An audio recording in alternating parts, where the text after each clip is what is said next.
Ahora sí, nos vamos rápidamente a la presentación del micro de IEPA, nuestro micro habitual de los días jueves, con la presencia de la doctora Maragliano. Ya mismo, presentación. Presenta este espacio IEPA, Instituto de Especialidades Pediátricas Ambulatorias. Tesoros bien cuidados. Un equipo de profesionales dedicado al cuidado integral de los más chicos. 25 de mayo, 190, Venado Tuerto. Atención de lunes a viernes de 8 a 20 horas. ¿Cómo le va, doctora? Bienvenida, buenas tardes. Hola, ¿cómo ¿Todo estás? bien? Muy bien. La Muy doctora bien, Georgina Maragliano, que es pediatra, obviamente, aquí en Tesoros Bien Cuidados. Mitos y verdades de infecciones respiratorias en niños. Qué lindo tema. Hay un montón. Hay un montón. Hay Habrá- mucho. pero Mucha información. Mucha información. Hay muchos mitos en todo esto, ¿no? Sí. Mucho, pero mucho. Yo tengo algunos acá anotados. Digo, ¿será cierto? ¿Será mentira? ¿Será verdad? Yo le tiro uno de arranque, ¿puedo? Sí, cómo no. Si el niño tiene mocos verdes, ¿necesita antibióticos? La pregunta. Bueno, pero usted Eh, desarrolle lo suyo. Yo le tiré un dato nada sí, más. está buenísimo. Tenemos que acordarnos primero, ante todo, que los niños, la mayoría de las infecciones respiratorias son virales. Entonces ¿Qué ahí, quiere decir ser viral? que es un microorganismo que infecta, que es un virus y que no recibe antibióticos. Con los antibióticos no resolvemos nada. Sí. Los antibióticos sirven para las infecciones bacterianas. El pediatra, el médico que evalúe, va a ser el que diga si esa coloración más verdosa que tienen las secreciones, los mocos, necesitan o no antibióticos, dependiendo de si tiene o no tiene fiebre, de dónde se encuentran esas secreciones. Por eso es importante revisarlos. Por más que se vea el moco a nivel nasal o que lo tos y lo tiene alto, a veces hay mocos a nivel de la vía aérea inferior. Entonces, es muy importante esto de poder evaluar al chico más allá de decir, sí, tose seco, tose con moco, le aparece el moco verde, pero no todos los mocos verdes necesitan antibiótico. Eso es re importante. Toser seco a toser con mucho moco. ¿Cuál es mejor y cuál es peor? No, todo tiene Todo una tiene- razón diferente. Bien. A veces son cuestiones infecciosas, a veces Sí. tienen que ver más con una cuestión alérgica, Sí. a veces tiene que ver con el ambiente en donde se está.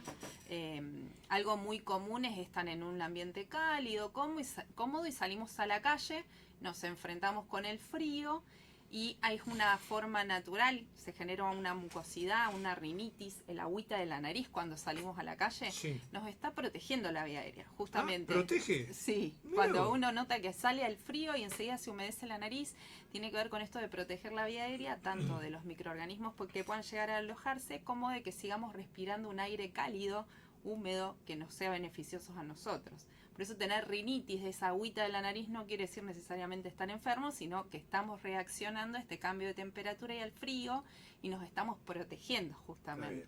¿Cómo sería el proceso? Primero uno está en la casa, pongo un ejemplo, está en la casa con muy buena calefacción, demasiada, que por ahí no es bueno, No es lo ideal. y como acaba de decir usted, sale a la calle y ese aire frío penetra tanto por la nariz como por la garganta o por la boca, ¿sí? ¿Cómo sería el proceso? ¿Te resfrías, te engripas, te agarra bronquiolitis, neumonía? ¿Cómo sería todo ese proceso? Nada de todo eso. Bien, Tenemos que estar en contacto con un virus o una bacteria para tener una infección respiratoria. muy bien. El contacto con el frío genera estas secreciones que nos protegen. Después va a desaparecer una vez que volvemos a un ambiente cálido, esa rinitis, esa agüita de nariz desaparece. Nos contagiamos por estar en contacto con los agentes infecciosos. Bien, está bueno porque ese es un mito Tremendo. que te dicen, tapate porque te podés No, engripar, porque te puede agarrar una neumonía. Bueno, no. ahí está el tema, ¿no? Lavado de manos, Lavado de manos. ventilar los ambientes, porque si bien es invierno y está frío y uno quiere tener el ambiente cálido, por lo menos una vez al día ventilar el ambiente donde vamos a estar. Los lugares donde hay mucha gente encerrada es más factible que nos podamos contagiar de un virus respiratorio o de alguna bacteria porque estamos en el mismo lugar, respirando, charlando y las microgotitas que eliminamos al hablar quedan en superficies y ahí es donde nos empezamos a contagiar también. Bien. Que se abrigue el chico mucho, el niño, la niña mucho, evita que se enferme, evita... No, lo que nosotros tenemos que que se conseguir resfríe. es que esté cómodo, la comodidad igual que nosotros. Los niños por ahí es más difícil darse cuenta cuando son muy bebés. Algo que les recomendamos siempre es tocar al niño. Ponerle ropa por ponerle no, porque les damos disconfort muchas veces y se transpiran. Entonces, para un bebé pequeño, de estos que hablamos de meses, Sí. siempre controlar con las manos la temperatura de la cabeza, de la pancita y de la espalda. Si están muy transpirados, sacamos ropa. Y si están si están transpirados o calentitos, les retiramos ropa. Y si ahí los notamos fríos, les tenemos que agregar abrigo. En el bebé chiquito nunca controlar por las manos o los pies, porque en general pueden estar fríos y el bebé puede estar muy cómodo. Pero la pancita, la espalda y la cabeza. Muy bien. Ya los niños en edad escolar, bueno, ellos mismos empiezan a sacarse el chaleco, la campera, y tengo calor, y tampoco está bueno que se transpiren todos. Está bien. Pero bueno, respetar un poco eso. Algo que me gustaría aclarar, estos de los pies descalzos, que estamos viendo mucho en los niños muy pequeñitos en invierno.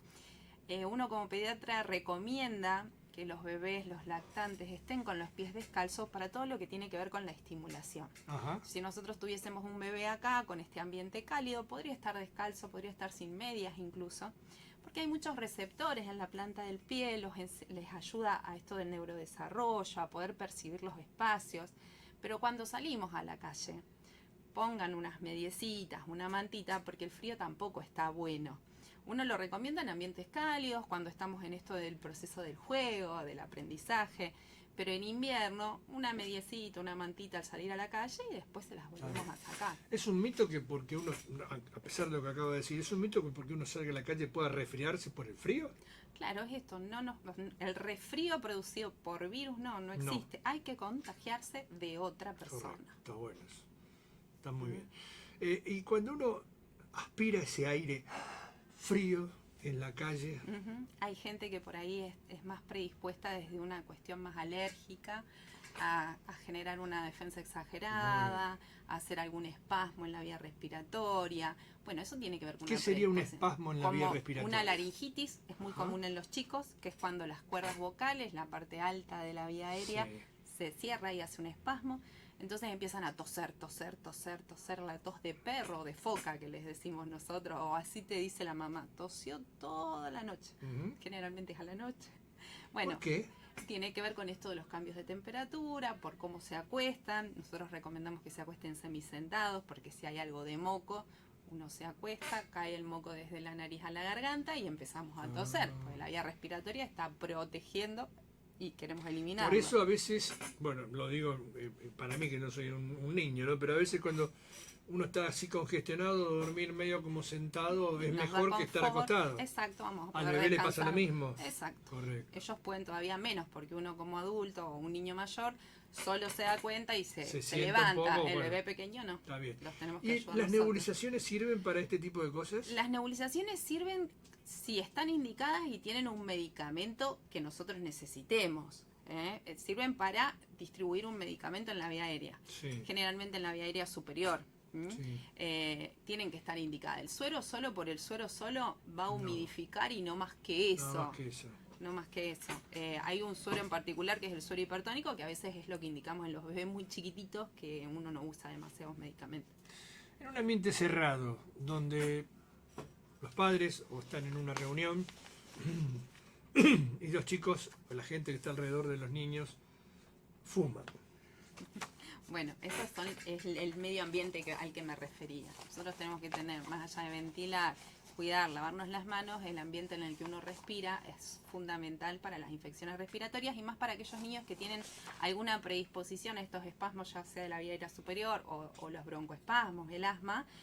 Los contaminantes ambientales como el humo del cigarrillo favorece a que los tengan en forma más frecuente. Está bien, no hay que fumar. No habría que fumar exactamente. Está muy bien. Porque también está el fumador pasivo, ¿no? Es Pobrecito el los que- pibes. Los niños son los que llevan justamente la peor Claro. parte. El fumador inhala un montón de toxinas, pero lo que exhala es aún peor. Y es lo que los que estamos alrededor respiramos. Las vacunas, Y las vacunas son fundamentales para prevenir este tipo de enfermedades respiratorias, ya sea virales o bacterianas, que lo que nos hacen es por lo menos no tener las formas graves de presentación Sí. de las enfermedades. No quiere decir que nunca las vayamos a tener. Algo que surgió ahora con la gripe es esto, de que tenían la vacuna y se ingripó igual. Pero esa persona Bueno. que tenía la vacuna y presentó la enfermedad de la gripe, probablemente no haya terminado internado. Estamos hablando de gripe y no de resfrío, no de Correcto. otro tipo de virus La vacuna previene que la gripe sea más grave de lo que Exacto, habitualmente es. Esta es la exacto. realidad. Esa es la realidad. A Por lo eso mejor hay sin vacuna, como dijo usted, termina internado el bebé Exacto. o el niño, y con la vacuna no. Tendrá su pasamos en resfrío, casa. tendrá su mucosidad, su fiebre, pero no termina internado. Exactamente. Esa es la prevención, ¿no? La prevención es las formas graves de Está bien. enfermedad. ¿Qué pasa si el chico corre por la calle, va a jugar? Bueno, si corre y come, yo siempre decía a mis abuelos, si el pibe corre y si el pibe juega, más vale que se lo lleve comida y no el médico, ¿no? ¿Es así o no es así? Es un niño sano. Es un niño Es un sano. niño Sí, sano. mientras el niño juegue, Y quiere se decir que está alimente. bien. Exacto. Es así, no tiene así. ningún inconveniente. Es así. Obviamente con las precauciones después, si está todo Sí, transpirado, venir a la enseguida casa, bañarlo, bañarse, exacto. cubrirse como corresponde, ¿no? ¿Cuándo un chico es asmático? ¿De qué manera? Bueno, ¿Cómo se da cuenta uno? No, el asma es una enfermedad, primero que en general tiene una carga genética, o sea, no cualquiera puede ser asmático, hay antecedentes familiares, ya sea de asma o de algún otro tipo de enfermedad hiperreactiva como una rinitis, un eczema. Y lo que tiene el asma es que puede ser desencadenado tanto por enfermedades de tipo respiratorias infecciosas como por esto del medio ambiente, y está muchas veces relacionado también con los desencadenantes de tipo emocional. No cualquiera tiene asma. Tenemos que tener un montón de cositas para poder llegar a generar la enfermedad. ¿Por qué de tipo emocional? Porque son disparadores. Sí. ¿En qué sentido? Discúlpeme que pregunte esto. Porque justamente lo que se hace es generar como una cascada a nivel inmunológico, y la forma de expresarlo del cuerpo es con el broncoespasmo. Otro de los predisponentes, ¿no? No quiere decir que una persona va a tener asma solo de origen emocional. No existe eso. Son desencadenantes. Bien, correcto. Principalmente lo vemos en los niños y en los adolescentes cuando cambian, tienen todos estos cambios hormonales también, tiene mucho que ver con las emociones y con lo que les pasa en el día. ¿Y se cura el asma? El asma es una enfermedad crónica, no se cura, pero sí existen hoy miles de tratamientos que hacen que sea una enfermedad más con la que uno puede vivir tranquilamente. Hay grandes deportistas asmáticos, o sea, no es una enfermedad limitante. Si uno tiene un asma controlado, puede hacer una vida totalmente normal e incluso competitiva en lo deportivo. O sea, no hay limitantes físicas. Eso es muy importante, por eso el detectar la enfermedad y hacer los tratamientos y el seguimiento para poder intervenir cuando hay alguna exacerbación o cuando algo ya deja de funcionar, se cambia. Hay algunos chicos y algunas personas grandes que se colocan este El vaporizador, aerosol, el aerosol, sí. Y lo hacen aspirar a uno, ¿no? Y contener el aire. A mí me lo hicieron una vez, recuerdo, porque me dicen que ventilaba poco. Yo, después, no sé, bueno, en el caso mío, yo soy alérgico a un montón de cosas, ¿no? Es un momento, cuando yo era pibe, era alérgico a todos los aspirantes. Estaba complicado lo mío, ¿no? Bueno, pero yo hice mucha natación, mucho waterpolo, nadé mucho, hice mucho deporte y nunca tuve ese tipo de problemas. Hasta hace un año atrás que me dio un médico para ventilar, me dio un aerosol. Yo era la primera vez que lo usaba. Me dice, ¿qué no lo usaste nunca? No, nunca lo usé. Digo, en los chicos, ¿es bueno eso? Porque digo, a lo mejor en los grandes es complicado, o de grande no se complica tanto como se puede llegar a complicar si los pibes tienen que tener toda una vida de ese tipo de aerosoles.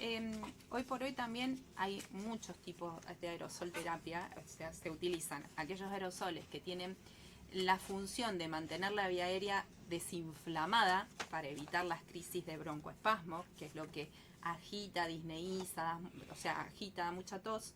Y después tenemos los medicamentos que son de rescates cuando estamos en la crisis asmática. Hay un montón de tratamientos. Acá lo importante es saber qué es una enfermedad crónica, que existe tratamiento y que existe mantenimiento para hacer una vida totalmente normal.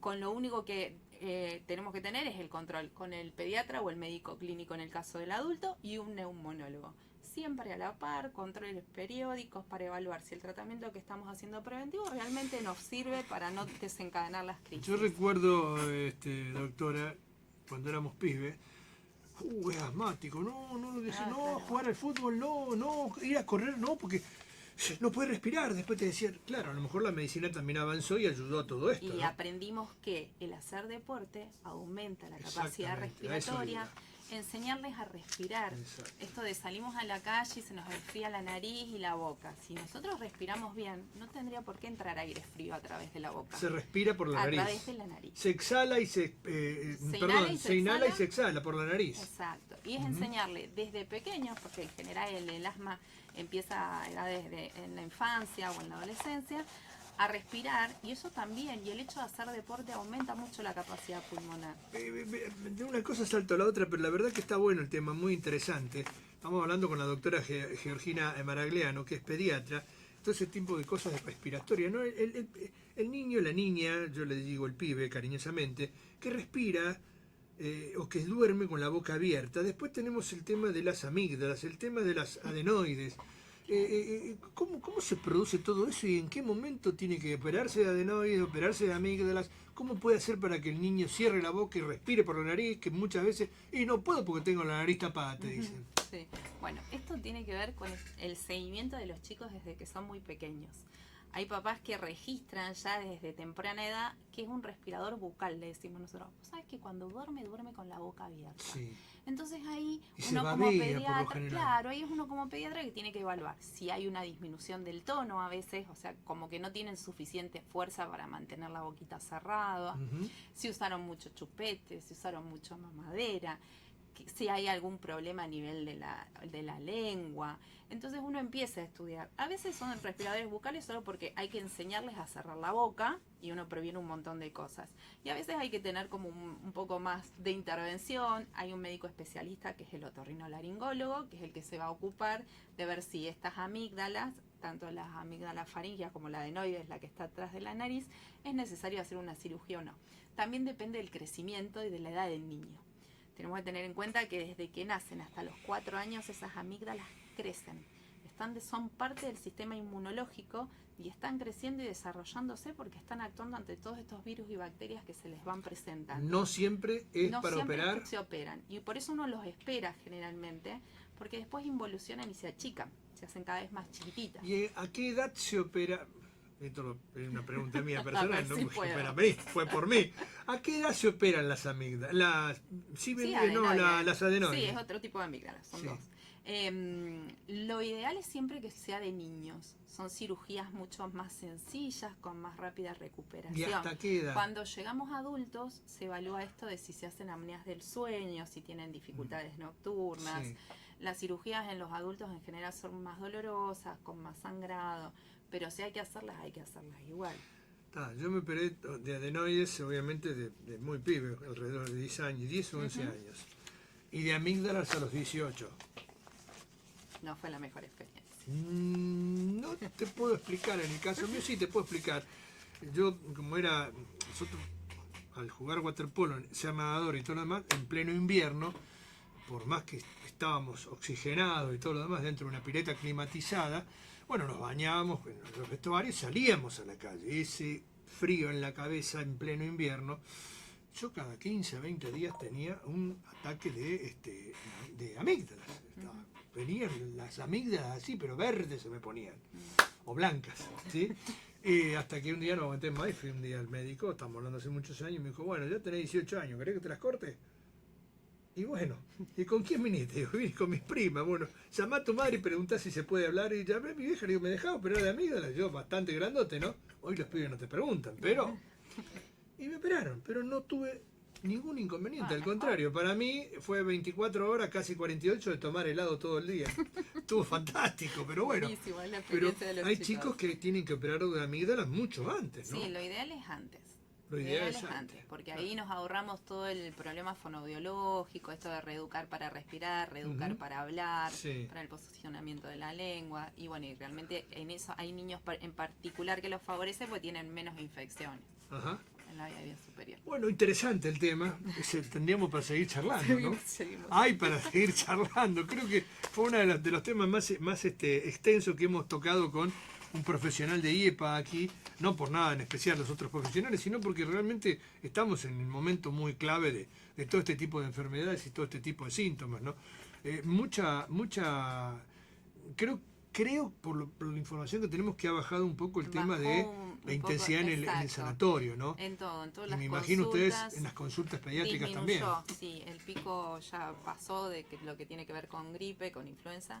Ahora estamos esperando un poco al virus sincicial respiratorio, que es ¿Qué el es que eso? afecta a los niños más pequeñitos, Ajá. el que genera las bronquiolitis Ujú. en los lactantes. ¿Qué es la bronquiolitis exactamente? La bronquiolitis es una infección respiratoria viral que generalmente se da por los menores de 1 año. Es importante recalcar esto de que es viral y que el tratamiento es poderlos mantener hidratados, aspirarle las secreciones, que es lo que más les molesta. Son niños que no saben mover el moco, no saben escupir, Claro, no saben sonarse la claro. nariz. Y sí consultar, porque a veces necesitan un broncodilatador, a veces como el salbutamol, el famoso PAF, Ujú. y esto de prevenir el que no queden internados. Se usa mucho la kinesioterapia respiratoria para ayudarlos a manejar estos tipos de secreciones. El tratamiento es de sostén, le llamamos nosotros, es estar semisentado, bien hidratado, manejar la Correcto. fiebre si tiene fiebre y manejar más que nada las secreciones, que es lo que los hace agitar mucho. Muchísimas gracias por venir. No, por favor, gracias. Ha sido un ustedes. placer y bueno, Igual. seguramente no faltará oportunidad para volver a estar acá con nosotros y la bombardearemos a preguntas, pobre doctora, ¿no? Georgina Maragliano, pediatra de IEPA, aquí con nosotros. Muchas gracias. No, por favor. Auspició el micro de IEPA, señor director.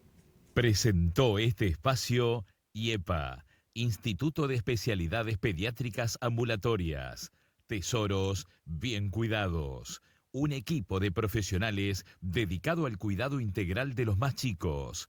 25 de mayo 190, Venado Tuerto.